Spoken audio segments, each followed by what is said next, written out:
আল্লাহ সুবহানাহু ওয়া তাআলার দ্বীন আল্লাহর জমিনে প্রতিষ্ঠিত হোক, এইটা যদি কেউ না চায়, তার ঈমানের দুর্বলতা আছে, তার অন্তর রোগ আছে। কিন্তু কিসের ভিত্তিতে চাইতে হবে? এই ইলম আমাদের অর্জন করতে হবে। ওয়ালা তাকফু মা লাইসা লাকা বিহি ইলম ইন্নাস সামআ ওয়াল বাসারা ওয়াল ফুআদ কুল্লু উলাইকা কানা আনহু মাসউলা। খবরদার, যেই ব্যাপারে তোমার জ্ঞান নাই সে ব্যাপারে লেগে থেকো না, কারণ তোমার চোখ, তোমার কান, তোমার অঙ্গ প্রত্যঙ্গ আল্লাহর সামনে দাঁড়িয়ে জিজ্ঞাসিত হবে। এই জন্য এমন কোন কথা বলবেন না যেই কথাটা, যেই আচরণের কারণে আপনার নিজেকে বিপদে পড়তে হয়, ইনশাআল্লাহ। এবার আসেন, রাসূল সাল্লাল্লাহু আলাইহি ওয়াসাল্লাম আমাদেরকে বলেন নাই কোনদিন যে আমরা হলো আশরাফুল মাখলুকাত, এই কথা তিনি বলেন নাই। বলছেন? কিন্তু আমরা ছোটবেলা থেকে জানতাম মানুষ আশরাফুল মাখলুকাত। জি না, এটা ঢালাও ভাবে বলা যায় না। মানুষের থেকে আল্লাহর বহু সৃষ্টি উন্নত আছে, বহু সৃষ্টি। আর ফেরেশতার থেকে বেশি সম্মান, এটা আপনি বলবেন না, মেনে নেবেন? এটা হলো তা ভাষা। জীবনে যে গুনাহ করলো না, আল্লাহ তাসবিহ পড়ে, আর আপনি শিরক করেন, কুফরি করেন, সুদ খান, ঘুষ খান, ভাইয়ের মাথায় বাড়ি দেন, আপনি ভালো? আপনি এই কথা বলতে পারবেন? মানুষের ভিতরে যারা আমলের সলে করে, আল্লাহর নৈকট্য অর্জন করেছে, তাদের মর্যাদা ভালো। কিন্তু ঢালাও ভাবে যদি মানুষকে শ্রেষ্ঠত্ব বলতে যান, তার কোনো দলিল পৃথিবীতে নাই। একটা কোরআনের একটা আয়াতকে বিকৃত করে আমাদের দেশের কিছু হুজুর, এটা ভেঙে দেই শেষে ইনশাআল্লাহ। কি বলেন তো, এরকম ওয়াজ শুনছেন কিনা যে আমাদের কিছু হুজুর ওয়াজে বলে আমরা নাকি আল্লাহর খলিফা? বলে না, ইন্নী জাইলুম ফিল আরদি খলিফা, আল্লাহ নাকি বলেছে আমি আমার খলিফা দুনিয়াতে পাঠাবো, এরকম বল শুনছেন? ওই হুজুররা বলে। আমি যদি এখন ভেঙে দেই, আপনি লজ্জা পাবেন আর বলবেন যে কত বড় ধোঁকাবাজ ভণ্ডরে, এই একটা ভাষা।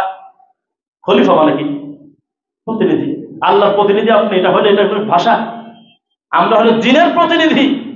একটার পরে একটা যে সিরিয়াল আসে, এর পরেরটার নাম হলো খলিফা। আর যদি আল্লাহর প্রতিনিধিত্ব আপনি পালন করেন, সত্যি যদি আপনি আল্লাহর প্রতিনিধিত্ব পালন করেন, এটা তো একটা কুফরি আকীদা। দুই, আল্লাহ যদি আপনাকে খলিফা বলতো, তাহলে ফেরেশতাদের এত বড় সাহস নাই যে আল্লাহকে বলবে আল্লাহ এটা দরকার কি আছে, ওরা তো আবার মারামারি করবে, কাটাকাটি করবে, রক্তাক্তি করবে, আমরাই তো আছি আপনার তাসবিহ পড়ার জন্য, এ কথা বলতে পারে? তার মানে আল্লাহ বলেছে জিনের পরের ডিপার্টমেন্ট হলো আমরা। এই জন্য ওই অভিজ্ঞতা থেকে ফেরেশতারা বলছিল আল্লাহ আবার একটা খলিফা পাঠাবেন, আগের খলিফারা তো এই কাম করে গেছে, এরাও তো এগুলি করবে। এই সাধারণ কথাটাকে আমাদের দেশের লোকরা ডাইরেক্ট টুপিওয়ালা হুজুর বলতেছে আমরা বলে আল্লাহর খলিফা, আল্লাহর জমিনে দিন কায়েম করতে হবে। কিভাবে? কয়েকদিন নারায় তাকবীর দাও আর আমরা ঢুকে যাবো না। জি না, এ জাতি মুনাফিক। 500 টাকার জন্য এ জাতি ভোট বিক্রি করে দেয়।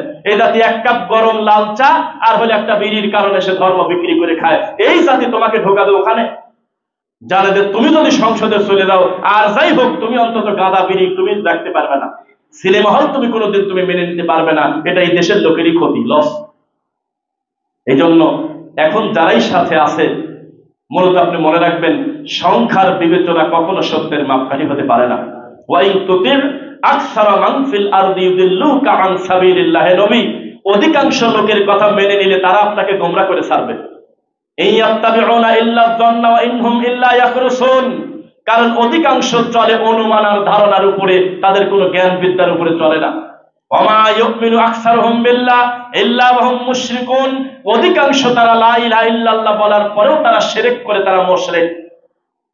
একটু বিব্রত লাগতেছে আমাদের ভাইরা দাঁড়ায় আছে কষ্ট করে বাইরে, ছাদে জায়গা আছে, ছাদে আছে জায়গা, একটু চলে যান।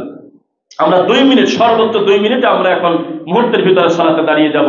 যেহেতু আমি আপনাদের রানিং ইমাম না, অনেকদিন পরে আল্লাহ কোসেরে আমাদেরকে এখানে এনেছেন, আমাদের জন্য দোয়া করবেন আল্লাহ যেন আমাদের সফরটাকে নিরাপদ করে।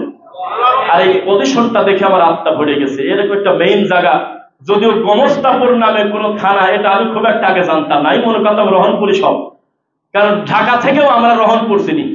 রহনপুর রেল স্টেশন, রহনপুরের নামটা আমরা আগে থেকে খুব শুনছি বারবার, কিন্তু রহনপুর যে থানা না, থানা গোমস্তাপুর, এটা জানতাম না। রহনপুরে আমাদের কাছে মনে করতাম এটাই মনে হয় মেইন নাম সবকিছু।